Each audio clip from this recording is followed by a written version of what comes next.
Kita melangkah dari rumah, kalau tidak diberikan nikmat ini, insya Allah kaki ini tidak mungkin melangkah ke masjid ini.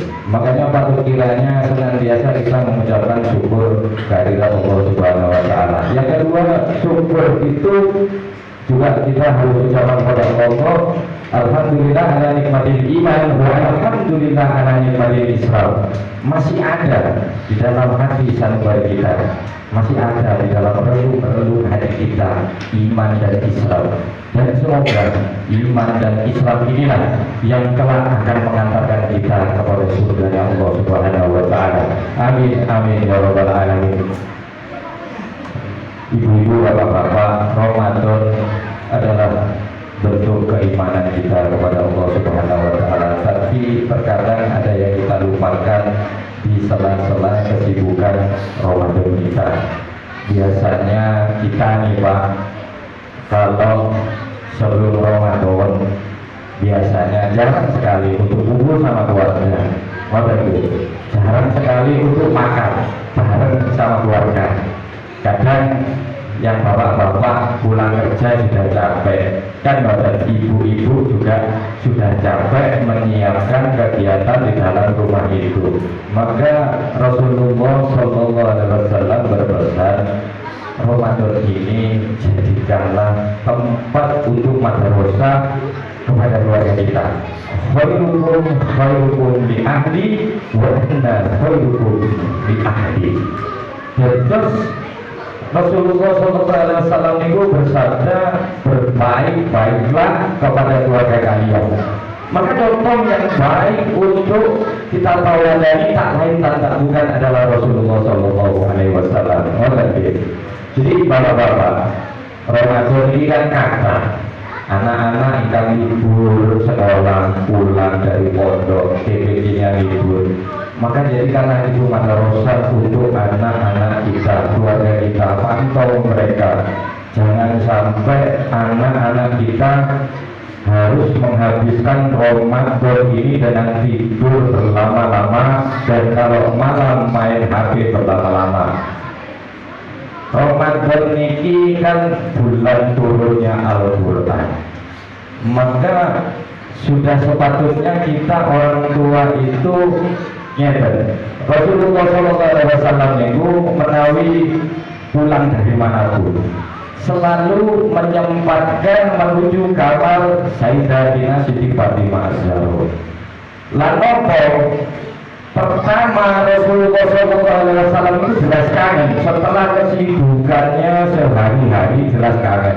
Nomor dua, keinginannya mendoakan anak-anak kita menjadi anak-anak yang soleh dan soleha, pengganti kita. Rasulullah SAW senantiasa mengejutkan diri Siti Fatimah Az-Zahra dan berdoa, Rabbi habli minas sholihin. Si tentang sing boten pengen punya anak yang soleh dan solehah. Semuanya saya rasa, karena di dalam Al-Quran wa man nu'ammirhu nakithu bil khalqi. Ketika mata kita sudah rapuh, ketika kaki kita sudah tidak bisa melangkah, ketika tangan kita sudah tidak bisa digerakkan untuk bekerja, maka harapan itu ada pada anak-anak kita. Kenapa? Karena dalam sebuah kitab dijelaskan sholahul abad bisolahil abad. Jika ingin tahu Pak Bu, orang tua itu selamat nopo boten kuburane, boten usah dibongkar kuburane. Kanggo ningali mawon, anak-anak ini senantiasa nindakno ibadah sholat 5 waktu nopo boten, senantiasa ngaji Al-Quran nopo boten. Kene nopo kok ngoten? Fadilah anak yang soleh itu takut terlalu di kitabil auladi lil walid. Jadi fadilah anak yang soleh dan solihah itu akan senantiasa terkirim dengan sendirinya. Bukan usah dikhususkan. Ketika kita sudah menyiapkan ibadah kepada Allah Subhanahu Wa Taala dengan sendirinya, ketika ibadah sholat dapat 27 derajat. Itu bulan biasanya, bulan Ramadan pasti berlipat-lipat. Maka dengan sendirinya anak itu mendapat 27 derajat, orang tuanya mendapat 27 derajat lagi khairi ayam kusu ajrul fa'ili, maka tidak dikurangi pahala dari anak tersebut untuk orang tuanya.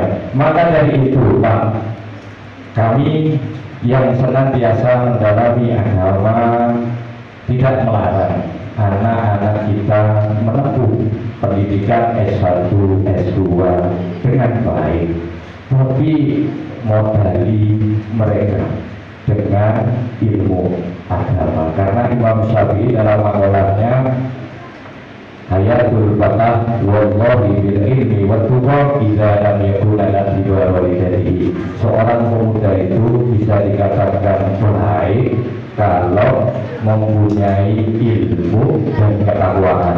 Percuma anak-anak kita mempunyai pendidikan yang tinggi tapi kalau tidak pernah sholat. Mendoakan orang tua tidak harus orang tuanya ketika meninggal. Ketika masih hidup pun senantiasa membiasakan diri mendoakan orang tua. Jadi kelak ketika kita sudah dipanggil Allah, kita sudah tidak ada di bumi, kata Pak, 1 hari sampai 7 hari, 40 hari mereka masih ingat sama kita. Tapi 100 hari, 1000 hari, tidak 1, tidak 2, tidak 3, jangan mereka yang mengingat kita. Maka dari itu kita harus tancapkan ilmu yang barokai kepada hati dan sanubari anak kita. Agar apa?